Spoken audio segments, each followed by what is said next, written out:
Dan pada saat itu, waktu ditawarin saya tidak berniat untuk mendaftar. Dan ustaz saya bilang, selagi ada kesempatan silahkan dimanfaatkan, karena kesempatan itu tidak datang 2 kali. Dan ustaznya juga bilang buat mencoba mendaftar di UAD lewat jalur beasiswa kader. Dan akhirnya saya pun mau untuk mencoba mendaftar di UAD dengan jalur beasiswa kader. Dan pada saat tes tertulis dan lisan, saya itu merasa kayak saya itu kurang mampu. Dan pada saat itu juga saya itu sudah yakin bahwa diri saya tidak bakal diterima di UAD, karena saya itu merasa tidak mampu pada waktu tes tertulis dan tes lisan.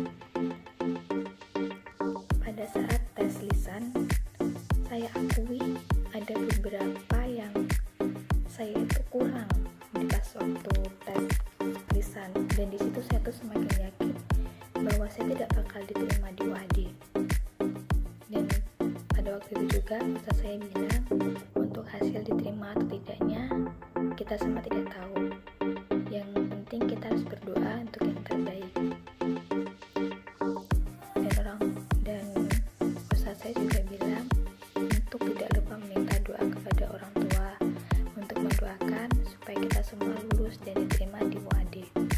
Akhirnya kita diberikan waktu untuk bisa telepon ke orang tua untuk meminta doa supaya kita bisa lulus dalam tes tertulis maupun lisan untuk masuk di UAD lewat jalur beasiswa.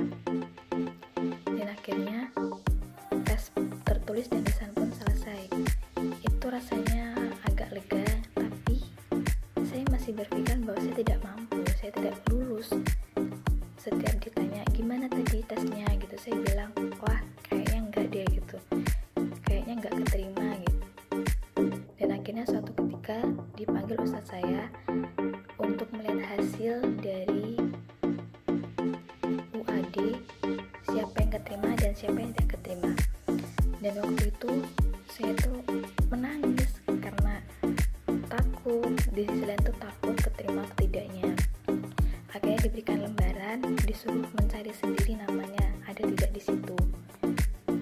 Akhirnya saya pun mencari nama saya. Di mana nama saya? Kayak udah semakin yakin kalau saya tidak diterima. Dan akhirnya saya baca ulang lagi lembaran itu dan ternyata ada nama saya. Dan di situ saya tuh kayak terharu sekali gitu. Kok alhamdulillah sekali gitu kan bisa keterima.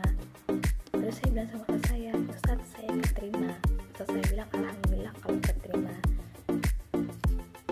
Jadi awalnya karena terpaksa mendaftar dan akhirnya jadi senang karena yang diharapkan itu diterima, dan keinginan orang tua saya untuk berkuliah pun akhirnya tercapai. Dan akhirnya saya pun diterima di UAD PAI Wates jalur beasiswa kader. Itulah sedikit cerita saya tentang